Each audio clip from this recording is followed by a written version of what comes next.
দর্শক, ঠিক পৌনে 12টার দিকে রাজধানী ঢাকা সহ দেশের বিভিন্ন প্রান্তে হঠাৎ ভূমিকম্প অনুভূত হয়।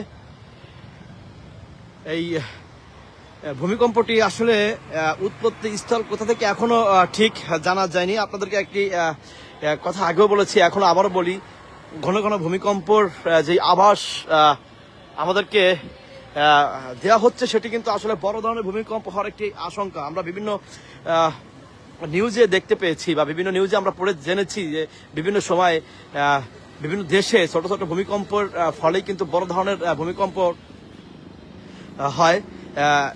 তো দর্শক, কে কোথা থেকে দেখছেন এই মুহূর্তে আমাদের সাথে যুক্ত আছেন, সাহসী কণ্ঠ নিউজের অফিসিয়াল ফেসবুক পেজ থেকে লাইভে আছি। আপনারা কোথা থেকে দেখছেন এবং কোথায় কোথায় ভূমিকম্প হয়েছে আমাদের সাথে কমেন্টে যুক্ত থাকতে পারেন। দর্শক, ঠিক পৌনে 12টার দিকে ভূমিকম্পটি অনুভূত হয় ঢাকা সহ, রাজধানী ঢাকা সহ ঢাকা বাংলাদেশের বিভিন্ন প্রান্তে বিভিন্ন জায়গায় কিন্তু ভূমিকম্প হয়েছে। আপনারা জানতে পেরেছেন যে বিভিন্ন গণমাধ্যমে এই বিষয়টি বিভিন্নভাবেই প্রকাশিত হয়েছে। এই ভূমিকম্পের উৎপত্তি স্থল কোথা থেকে এবং কত মাত্রার সেটি কিন্তু এখনো আসলে ঠিক জানা যায়নি।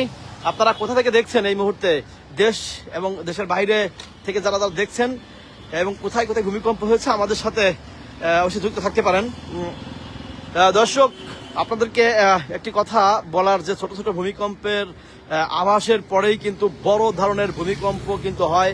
এ ধরনের যেই নিউজগুলো আপনারা দেখেছেন বিভিন্ন দেশেই কিন্তু এই ধরনের ছোট ছোট ভূমিকম্প হওয়ার পরেই কিন্তু বড় ধরনের বিকট একটি ভূমিকম্প অনুভূত হয়। আমরা দেখতে পেয়েছি যে বিগত 1 বছর ধরে বিভিন্ন সময়ে ছোট ছোট যে ভূমিকম্প হয়েছে এবং কিছুদিন আগেও একটি বড় ধরনের ভূমিকম্প হওয়ার কারণে কিন্তু কয়েকজন মানুষও মারা গিয়েছে এবং বিভিন্ন যেই বিল্ডিং সেটি কিন্তু আমরা দেখতে পেয়েছি যে ফাটল ধরেছে, বিভিন্ন জায়গায় খসে পড়েছে ভূমিকম্পের কারণে। অনেক জায়গায় কিন্তু মানুষ আহত হয়েছে। তো দর্শক, কে কোথা থেকে দেখছেন এই মুহূর্তে আমাদের সাথে একটু যুক্ত থাকতে পারেন। সাহসী কণ্ঠের অফিসিয়াল ফেসবুক পেজ থেকে এই মুহূর্তে আপনাদের সাথে লাইভে যুক্ত আছি। অলরেডি আমাদের সাথে যুক্ত হয়েছেন প্রায় 4000। ভূমিকম্প হওয়ার আগেই আসলে সতর্ক থাকা উচিত, যে ভূমিকম্প হওয়ার সময় কি করা উচিত এবং কি করা উচিত না, সেই বিষয়টি কিন্তু বারবারই বিভিন্ন সোশ্যাল প্ল্যাটফর্ম এবং গণমাধ্যমে কিন্তু বারবার বলা হয়েছে এবং সচেতনমূলক যে পোস্ট কিন্তু আমরা দেখেছি এবং আমাদের কাছ থেকেই কিন্তু বারবার করা হয়েছে। আপনারা এই ভূমিকম্প হওয়ার আগেই কি কি করা উচিত, কি করা উচিত না, কোথায় কি করলে এই ভূমিকম্প থেকে রক্ষা পেতে পারেন এবং সেই বিষয়টি কিন্তু আসলে আগে থেকে জানা উচিত। সেই সচেতন যেই বার্তাগুলো বিভিন্ন সময় বিভিন্ন জায়গা থেকে আমরা দিয়ে থাকি, সেই সচেতন বার্তা যদি আপনাদের কাছে পৌঁছায় এবং যদি আপনারা এখন পর্যন্ত যদি না জেনে থাকেন এখনই জেনে নিন, যাতে ভবিষ্যতে যদি এই ধরনের কোনো বড় ধরনের ভূমিকম্প হয় সেখান থেকে অন্তত রক্ষা জন্য পেতে পারেন। তো দর্শক, কে কোথা থেকে দেখছেন এই মুহূর্তে আমাদের সাথে যুক্ত থাকতে পারেন। আমাদের সাথে অনেকেই যুক্ত হয়েছেন বিভিন্ন জায়গা থেকে আমরা দেখতে পাচ্ছি। আমরা এখন আছি ঢাকার মিরপুর থেকে, আপনাদের সাথে লাইভে সংযুক্ত আছি। ঠিক পৌনে 12টার দিকে এই ভূমিকম্পটি অনুভূত হয়।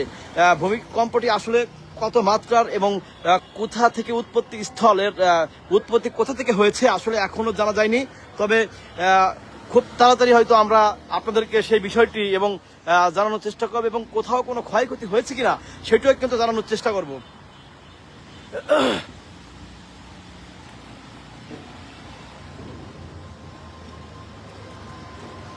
অনেকেই অনেক জায়গা থেকে দেখছেন, আমাদের সাথে যুক্ত আছেন। তো যারা যারা আমাদের সাথে কমেন্টস করে যুক্ত আছেন সবাইকে অসংখ্য ধন্যবাদ। আপনারা কোথা থেকে দেখছেন এই মুহূর্তে আমাদের সাথে লাইভে যুক্ত আছেন, আপনাদের কমেন্টস করে আমাদের সাথে একটু যুক্ত থাকেন, যাতে আমরা বুঝতে পারি যে আসলে কোথায় কোথায় ভূমিকম্প হয়েছে এবং কত মাত্রা ভূমিকম্প হয়েছে, কোনো ক্ষয়ক্ষতি হয়েছে কিনা সেটিও কিন্তু আমাদের সাথে যুক্ত থেকে আপনারা জানাতে পারেন।